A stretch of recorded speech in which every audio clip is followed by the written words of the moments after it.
Alright, I'm doing something slightly different today. I am over in Bowling Green, Virginia. I had anticipated on doing a little multi-sport today.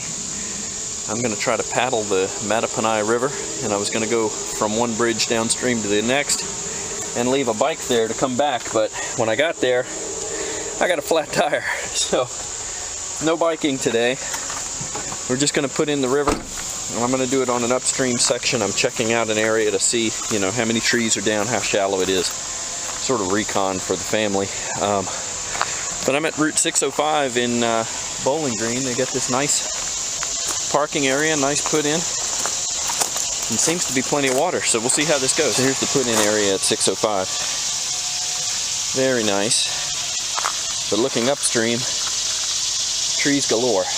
Downstream, there's a tree, but I can get around it. I just, you never know what's around the next bend. Hopefully this isn't a constant battle of pulling over trees and debris. Hopefully this will work out to be just a nice paddle. So I'm going to go down a ways, maybe as far as Route 207, have some lunch and then come back.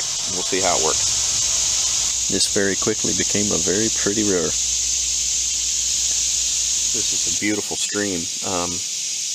The Mattaponi is one of the most secluded, one of the most pristine river systems on the East Coast. No cities on the fall line. You've got Fredericksburg to the north on the Rappahannock. You got Richmond to the south on the James. But in between, the Mattaponi and Pamunkey sort of go through a swampy bottomland that was difficult to manage for early settlers and residents, and so these rivers remain pretty much untouched. You can see that by the banks, the water's obviously low. We haven't had a lot of rain in a long time, but plenty to navigate, and it's really nice and clear. Most of the time I've got about 2 feet over the bottom. There's a couple of spots where I've scraped over. And yes, there are a lot of trees, but only one that I've had to get out of the boat for. Several that I've just sort of slid right over and keep going. But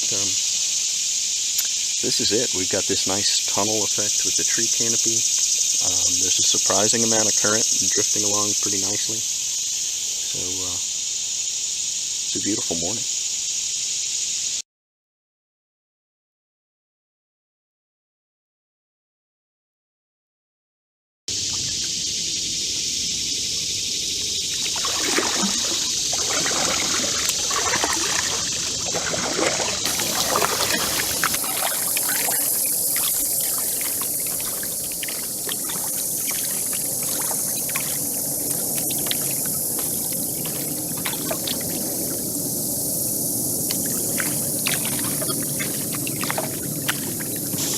This is really interesting. If you look back up in there, I'm finding all these little islands as I'm drifting ashore here. Finding all these little islands, and you sort of have to pick, which channel has the most water, which one is going to get me through. And of course, when the channels get narrower, the trees fall into them. And that looks completely impassable, but you trust and you S-turn through, maybe go under a limb, and you come out the other side just fine. It's really been interesting. So again, I'm sort of scraping over a log every now and again, but early, like in the first 100 yards, I had to pull up sideways to a tree, sit on it, pull the boat over, get back in. That's been the only time I've had to get out of the boat. And I'm about 2 miles down, and the river, he's going from fairly wide to narrow, and then wide again, and then an island will form, and you'll have 2 narrow channels, and it's really interesting. Really neat. Well, here it is. Unnegotiable tree number 2. Wish we had about 8 inches more water. I might be able to get over this one too, but and you can see some water moving just downstream. There's actually been a couple of quote-unquote rapids, little class 1 riffles where it's going over a gravel bar, or more often going over a submerged down tree, and it looks like you're running a little dam. Like the whole river just falls over that tree that's just underwater, and you find the deep spot to run it. So this will be interesting coming back up. It's not a lot of current, but there are a couple of places where I'm going to have to remember how I got through. So it's a beautiful morning. Well, let's get over this tree. Okay, so the tree count is now 5. Had 3 in quick succession, but 2 of them were sort of up against a bank where I could actually get out and walk around the end. So that wasn't so bad. Bug in my face. It's nice that in most places this creek has pretty steep banks that you can get right up to the shore and go around stuff if you need to. The whole stream pretty much is maneuverable. So, just a quick thing about wildlife. I've been chasing a heron down the river for a while. I've seen turtles. I've seen fish. I've seen a couple of bass come up and snatch dragonflies off the surface, which is kind of cool. And coming around this corner, I just saw a big old barred owl fly down the river and then up into these trees kind of above me. Really big owl. So it's neat. And you know what? I've not seen any trash on this road. Well, I'll take that back. There was one like propane tank embedded in the bank. But it's so clean. There's nothing here. It's like, it's so inaccessible. It's so in the middle of nowhere. Nobody comes here. You know, the banks, there's obviously pastures. I was following a railroad there for a little while that I just caught a brief glimpse of. There's fences in a couple of places, but for all that, you still get this sense that you're just sort of in the middle of nowhere. So I can start to hear traffic again. I think I'm getting close to Route 207. And it's 10:30 now. I've been out for about an hour and a half. So what I might do is get to that bridge. We'll see what's there. I might turn around, come back, find a spot to have lunch, and let's start making my way back up. I have a feeling that some of these logs I've run over quite nicely going downstream are going to be a little bit of a challenge going up. So we shall see.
Here's Route 207. This is one of the major roads from 301 down over to towards Richmond, over to I-95. And every time I've come through here, I've looked, but I don't see a good put-in here. There was a little creek on the other side. I may go paddle up and just check it out. But a book I have says this is a great spot, but I don't know where you'd leave a car. I don't know where you'd put a boat in the water. So I'm going to check it out from the water's perspective and see, because this will be a great spot to start next time I try this.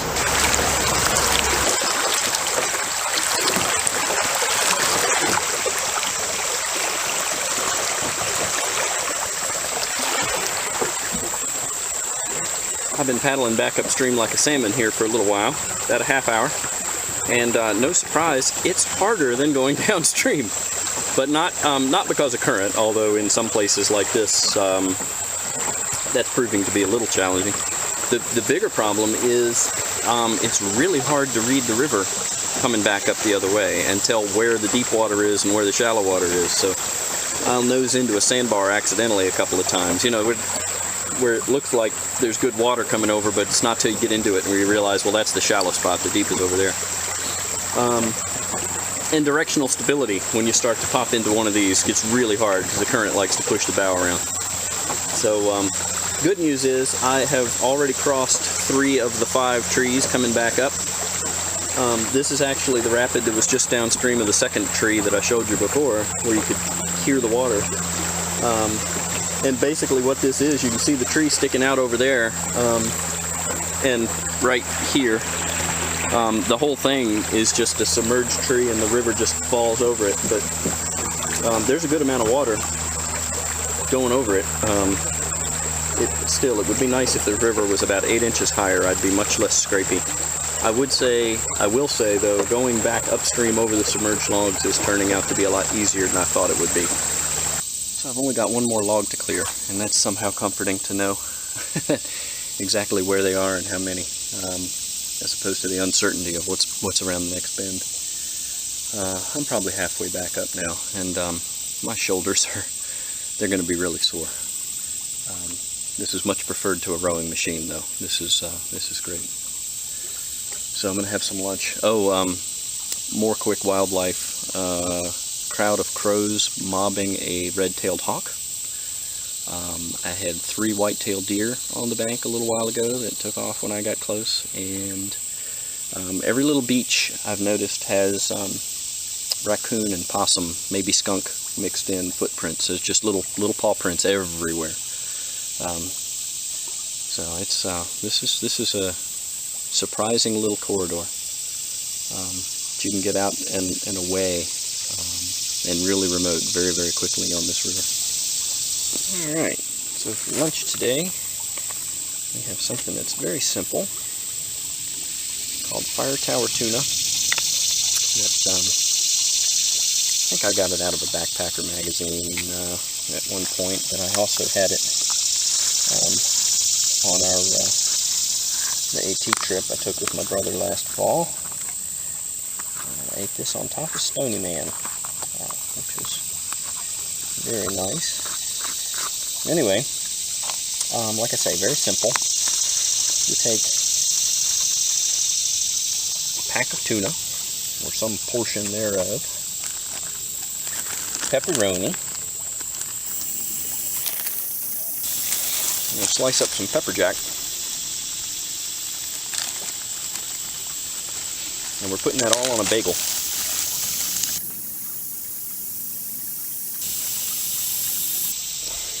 There you have it.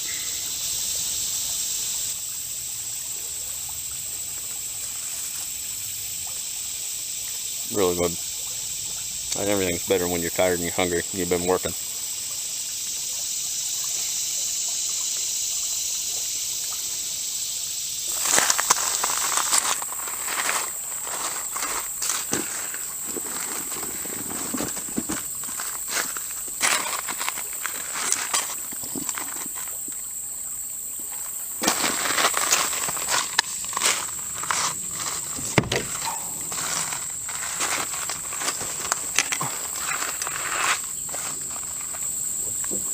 As long as I'm beached, I'll take the water out.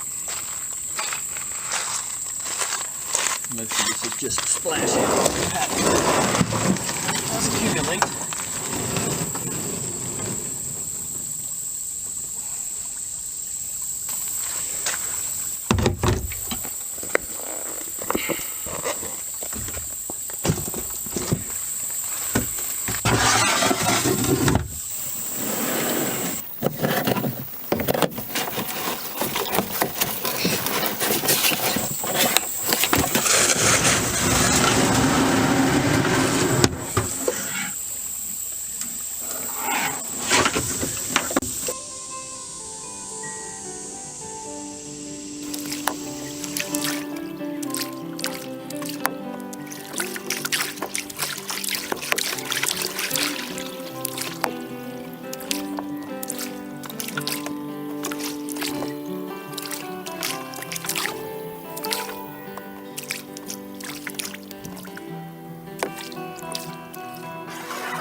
Back at the Route 605 bridge.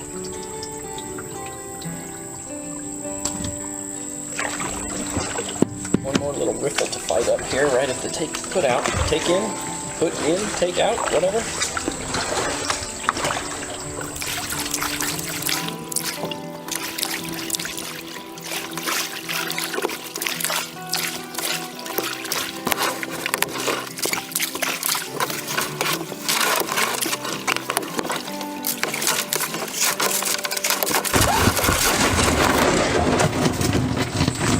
That was a workout. My upper body is going to be sore. My shoulders and lower back are going to be sore. 6.7 miles round trip. And like I say, this is a beautiful river. The only problem is I don't see how I can do the gap from 207 down to Route 301, because that's an 8.5 mile leg. And unless the water comes up a lot and lets me do from here to 301 in one continuous stretch, which by the way was what I was hoping to do today originally, I don't see how I can do it. The river needs to come up a bit because it's just too much scraping over the logs, but it's a shame I can't get it in 207 because I want to keep going. There are 55 miles of this river between 207 and Aylett, Virginia, where it becomes tidal and then ultimately hits the York River. But even to Aylett, 55 miles of river, and if it's as pretty as this 3.5 mile stretch from here to 207 where I just turned around, that'd be a gorgeous paddle. So, nice place. I'll have to come out here and continue and figure out how to do that.